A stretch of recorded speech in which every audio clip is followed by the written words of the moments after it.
তার মানে কি আপনার জীবন ঝুঁকিতে আছে ভবিষ্যতে? অন্তত একদিনে 10টার বেশি নাম্বার থেকে সরাসরি হত্যার হুমকি দেওয়া হয়েছে, ভিন্ন ভিন্ন 10টা নাম্বার থেকে।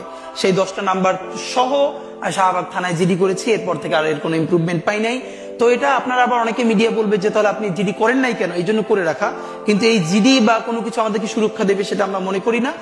এবং এই জন্য আমি বলেছি আজকে যদি আমাকে হত্যা করা হয়, যে কোনো মুহূর্তে করা হতে পারে, আমি আমার বন্ধুদেরকে ইনকিলাব কালচারাল সেন্টারে সেদিনকে আমরা সবাই বসে বলেছি যে আল্লাহ যদি আমাকে আগে নিয়ে যায় তারপর তোমাদের করণীয় কি।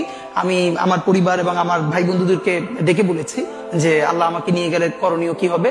বরং আমি আমার পরিবারকে বলেছি যে আমার সন্তানের এখন বয়স 7 মাস, আল্লাহ আমাকে নিয়ে গেলে ওকে যেন ওভাবে প্রস্তুত করা হয় যে এই দখলদারিত্বের বিরুদ্ধে লড়তে হবে।